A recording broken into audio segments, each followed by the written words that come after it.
അങ്ങനെ നമ്മൾ ലേഡി പോർട്രേറ്റിന്റെ അവസാനത്തെ ഫിനിഷിംഗ് പോർഷനിൽ എത്തിയിരിക്കുകയാണ്.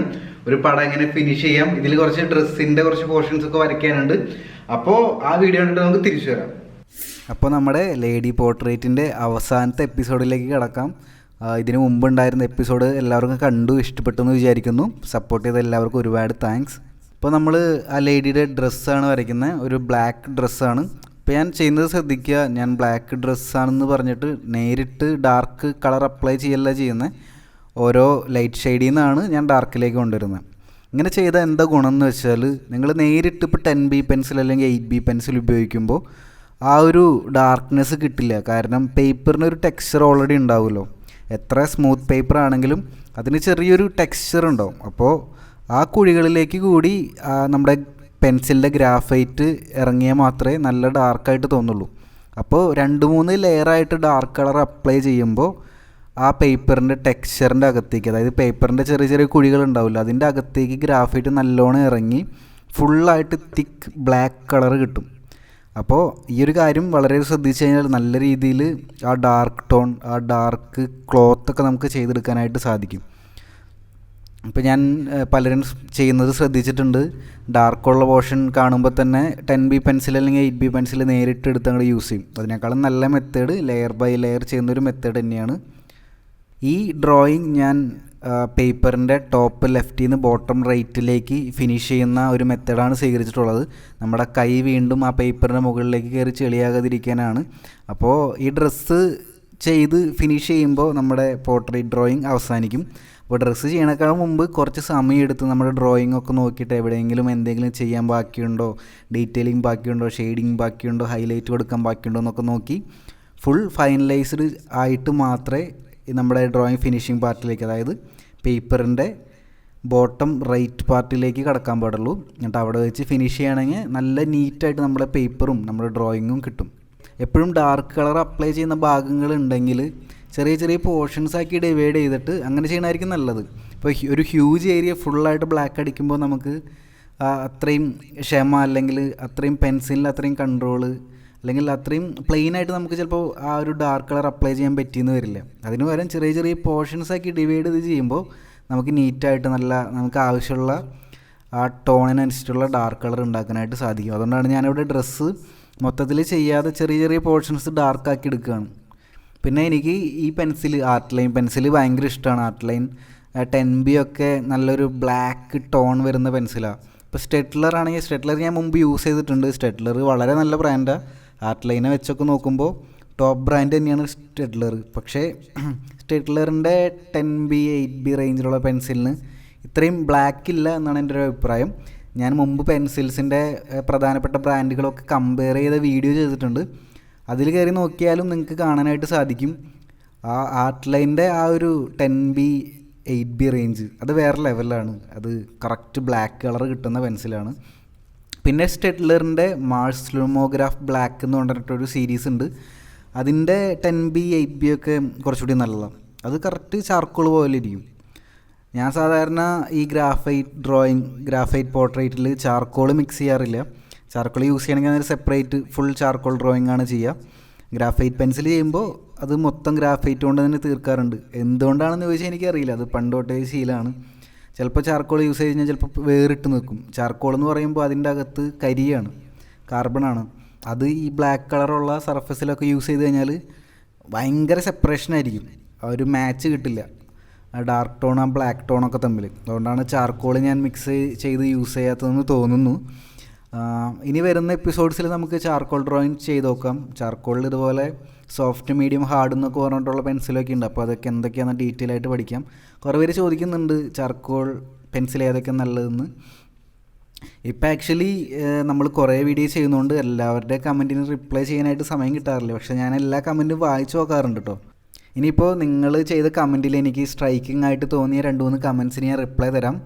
ആദ്യമായിട്ടൊരു സുഹൃത്ത് ചോദിച്ചതല്ല, ഒരു കാര്യം പറഞ്ഞത്, നമ്മളീ പടം വരച്ചപ്പോൾ സ്കെച്ച് ഇട്ടായിരുന്നല്ലോ. അപ്പോൾ ആ സ്കെച്ച് ആ വീഡിയോയിൽ ക്ലിയർ ആയിരുന്നില്ല എന്ന് പറഞ്ഞു. കാരണം എന്താണെന്ന് ഞാൻ പറഞ്ഞുതരാം. ഞാൻ എപ്പോഴും സ്കെച്ച് ചെയ്യുമ്പോൾ വളരെ ലേറ്റായിട്ട് സ്കെച്ച് ചെയ്യുക. അതാണ് നമ്മുടെ ഡ്രോയിങ്ങിന് ആവശ്യം. നമ്മളൊരു ഷെയ്ഡൊക്കെ ചെയ്തൊരു പടം വരയ്ക്കുമ്പോൾ സ്കെച്ചിങ് എന്നുള്ള സംഭവം, ഔട്ട്ലൈൻ ഇടുക എന്നുള്ളൊരു സംഭവം നമ്മുടെ പടം പടത്തിന് ചെറിയൊരു ഗൈഡ് ലൈൻ ആയിട്ട് മാത്രമേ യൂസ് ചെയ്യാൻ പാടുള്ളൂ.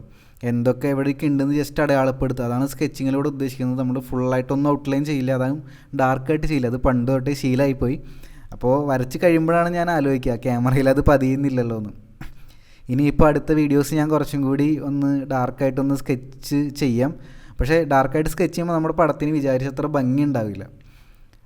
അപ്പോൾ ഞാനിപ്പോൾ വീഡിയോസിൽ ഡാർക്കായിട്ട് സ്കെച്ച് ചെയ്ത് നിങ്ങളെ പഠിപ്പിച്ച് കഴിഞ്ഞാൽ പിന്നെ നിങ്ങളും ആ ഒരു സംഭവം തുടർന്നു പോകും. പിന്നെ അത് മാറ്റാനായിട്ട് പറ്റില്ല. അതുകൊണ്ടാണ് ഞാൻ എപ്പോഴും ലൈറ്റായിട്ട് സ്കെച്ച് ചെയ്യുന്നത്.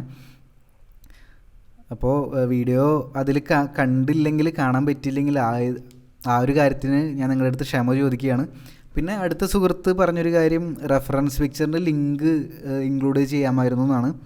ആക്ച്വലി ഇതൊരു കുറച്ച് പ്രായമായ ലേഡിയുടെ ഒരു ഫോട്ടോ ആയിരുന്നു. ഞാനത് കുറച്ച് മാറ്റങ്ങൾ വരുത്തിയിട്ട് കുറച്ച് യങ് ലേഡി ആക്കി മാറ്റുമായിരുന്നു. കാരണം എന്താണെന്ന് വെച്ചാൽ, ഇങ്ങനൊരു ഫോട്ടോഗ്രാഫ് നമ്മൾ യൂസ് ചെയ്യുമ്പോൾ ആ ഫോട്ടോഗ്രാഫിലുള്ള ആ മോഡലിനോ ഫോട്ടോ എടുത്ത ആൾക്കോ നമുക്കെതിരെ ഒരു കോപ്പിറൈറ്റ് ഇഷ്യൂ ക്ലെയിം ചെയ്യാവുന്നതാണ്.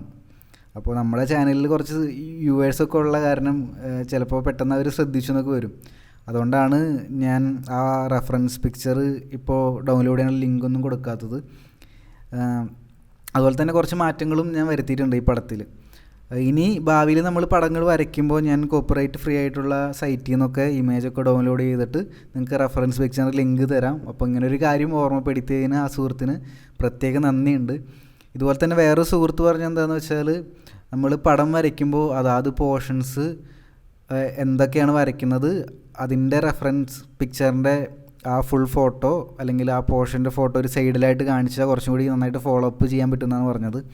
അപ്പോൾ ആ ഒരു കാര്യം കൂടി ഞാൻ മനസ്സിൽ വെച്ചിട്ടുണ്ട്. ഈ ശരിക്കും പറഞ്ഞ് നമ്മുടെ ഈ കാണുന്നൊരു വീഡിയോ ഒരു പരീക്ഷണ വീഡിയോ ആയിരുന്നു. ഞാൻ ഇത്രയധികം സംസാരിച്ചിട്ട് ആദ്യമായിട്ടൊരു വീഡിയോ ചെയ്യുന്നത്. നമ്മുടെ തൊട്ട് മുമ്പുള്ള കുറച്ച് വീഡിയോസൊക്കെ ഞാൻ വരയ്ക്കുമ്പോൾ തന്നെ സൗണ്ട് റെക്കോർഡ് ചെയ്യുന്നൊരു പ്രോസസ്സായിരുന്നു. പക്ഷേ ഇത് വരച്ച് കഴിഞ്ഞ് ഫുൾ പിക്ചർ വരച്ച് കഴിഞ്ഞിട്ട് റെക്കോർഡ് ചെയ്യുന്ന പ്രോസസ്സാണ്. ഫുൾ പിക്ചർ വരച്ച് കഴിഞ്ഞിട്ട് ഡബ് ചെയ്യുന്ന പ്രോസസ്സാണ്. അപ്പോൾ ഒരുപാട് കാര്യങ്ങൾ നമ്മൾ നോട്ട് ചെയ്ത് വെച്ചിട്ട്, ഒരുപാട് പോയിൻറ്റുകൾ നോട്ട് ചെയ്ത് വെച്ചിട്ട് നമ്മൾ ഡബ്ബിങ്ങിലാണ് ഇതെല്ലാം പറയുക. പ്രശ്നം എന്താണെന്ന് വെച്ചാൽ, ഈ ഒരു പ്രോസസ്സ് തന്നെ ആകുമ്പോൾ നമ്മൾ എഡിറ്റിങ്ങിലാണെങ്കിലും ഡബ്ബിങ്ങിലാണെങ്കിലും 20ലും മേലെ തവണ നമ്മൾ ഈ വീഡിയോ കാണും. അപ്പോൾ ഇങ്ങനെ കുറേ തവണ കണ്ടു കഴിയുമ്പോൾ നമുക്ക് തന്നെ കൺഫ്യൂഷനാവും. ഇതിപ്പോൾ ഇത്രയും സംസാരിച്ച് കാണുന്നവർക്ക് ബോറടിക്കുമോ, വീഡിയോയ്ക്ക് ലെങ്ത്ത് കൂടുതലാണോ, അങ്ങനെയുള്ള കുറേ ഡൗട്ട് വരും. അങ്ങനെ കുറേ ഡൗട്ട് ഉണ്ടായിരുന്നു ഈ വീഡിയോ ചെയ്തപ്പോൾ. പക്ഷേ നിങ്ങളുടെയൊക്കെ സപ്പോർട്ട് കണ്ടപ്പോൾ ആ ഡൗട്ടൊക്കെ മാറി. ഇനിയിപ്പോൾ ധൈര്യമായിട്ട് നിങ്ങൾ പറഞ്ഞ സജഷൻസൊക്കെ വെച്ചിട്ട് പുതിയ വീഡിയോസ് വരുന്നതായിരിക്കും. പിന്നെ എനിക്ക് നിങ്ങളോട് പറയാനുള്ളൊരു കാര്യം, ഇപ്പോൾ നമ്മൾ പോർട്രേറ്റാണ് വരച്ചത്. ഞാൻ പണ്ട് ഒരു പരുന്തിനെ വരയ്ക്കുന്നൊരു വീഡിയോ ചെയ്തിട്ടുണ്ടായിരുന്നു. ആ വീഡിയോ ചെയ്ത സമയത്ത് കുറേ ചെറിയ കുട്ടികളൊക്കെ ആ പരുന്തിനെ വരച്ചിട്ട് എനിക്ക് അയച്ചു തന്നിട്ടുണ്ടായിരുന്നു. അപ്പോൾ ഒരുപാട് സന്തോഷം തോന്നി. നമ്മൾ വരയ്ക്കുന്ന പടങ്ങൾ ട്രൈ ചെയ്യാനായിട്ട് നിങ്ങൾ ഒരു ആഗ്രഹം പ്രകടിപ്പിക്കുന്നു, അതിനായിട്ട് കുറച്ചും കൂടി ഹാർഡ് വർക്ക് ചെയ്യുന്നു എന്നറിയുന്നതൊക്കെ വളരെ നല്ലൊരു പോസിറ്റീവായിട്ടുള്ള കാര്യമാണ്.